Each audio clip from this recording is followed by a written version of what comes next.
भारतीय स्वतंत्रता संग्राम के सबसे प्रमुख व्यक्तियों में से एक थे। वे सबसे कम उम्र के क्रांतिकारी आंदोलन के गवाह बने। उनका जन्म 3 दिसंबर 1889 को पश्चिम बंगाल के मिदनापुर जिले के केशपुर ब्लॉक के मोहोबोनी गांव में हुआ था।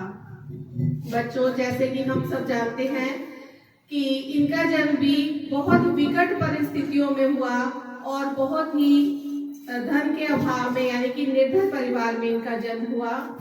और एक और भी संगति इनके साथ थी कि खुदीराम बोस जी के जन्म से पहले इनके माता पिता की 2 संतानें असमय मृत्यु को प्राप्त हो गई थी और माता पिता के मन में भय था कि कहीं बालक के जन्म पर यह बच्चा भी हमसे ना छिन जाए।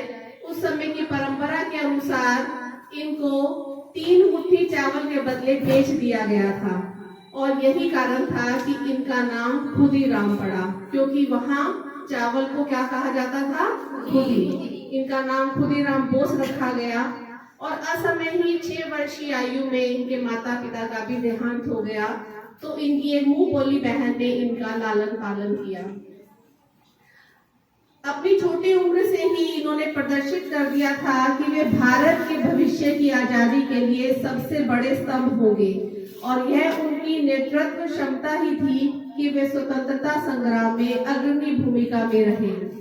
मात्र 9 वर्ष की आयु में, बच्चों ध्यान दें, मात्र 9 वर्ष की आयु में भारत को ब्रिटिश शासन के चंगुल से मुक्त कराने के लिए ये क्रांतिकारी गतिविधियों में शामिल हो गए थे और इनकी प्रेरणा का स्रोत रही थी इनकी बहन। 1905 में बंगाल के विभाजन की ब्रिटिश नीतियों से असंतुष्ट होकर बोस क्रांतिकारियों की पार्टी युगांतर में शामिल हो गए।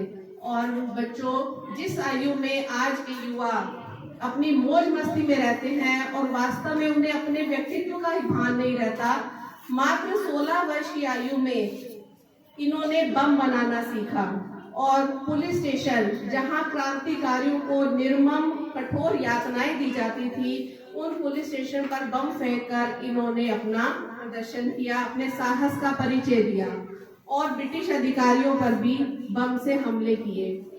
इस घटना का विवरण है इस प्रकार।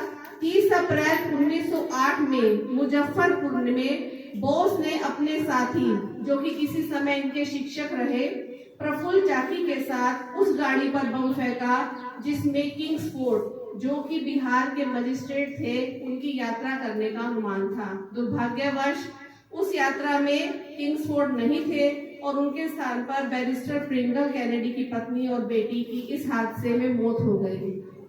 किंग्सफोर्ड उस समय के बहुत ही क्रूर मजिस्ट्रेट थे, जो इतनी कठोर यातनाएं देते थे कि क्रांतिकारियों का हौसला पस्त हो जाता था।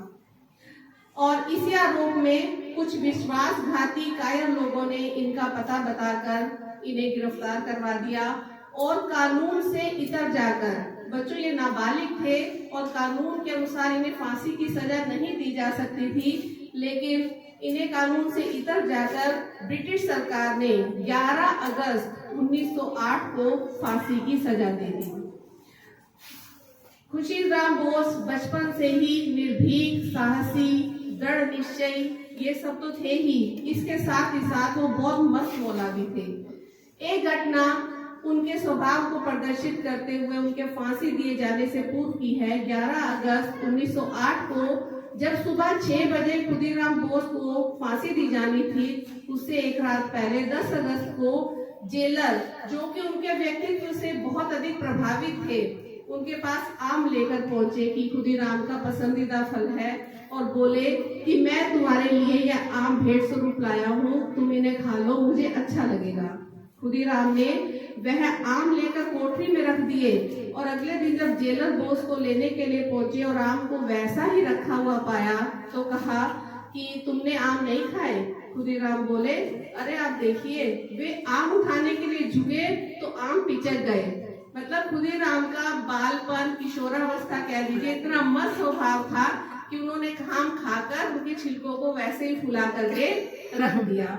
जेलर की आंखों में आंसू आ गए और उन्होंने खुदीराम की मस्ती पर मुग्ध और आश्चर्यचकित हुए और उन्होंने कहा, खुदीराम, तुम्हारे जैसे लोग इस मातृभूमि के रत्न हैं और ऐसे महापुरुष हमारी मातृभूमि पर बार बार जन्म लें, यही हमारी कामना है। बच्चों, इस शहीद की वीर गाथा से हमें प्रेरणा लेनी चाहिए कि यह आजादी के लिए जिस समय बच्चे अपनी मौज मस्ती में रहते हैं, उन्होंने अपने प्राणों को हंसते हंसते हम लोगों की आजादी के लिए न्यौछावर कर दिया। भारत के वीर शहीद अमर रहे। भारत के वीर शहीद अमर रहे। भारत के वीर शहीद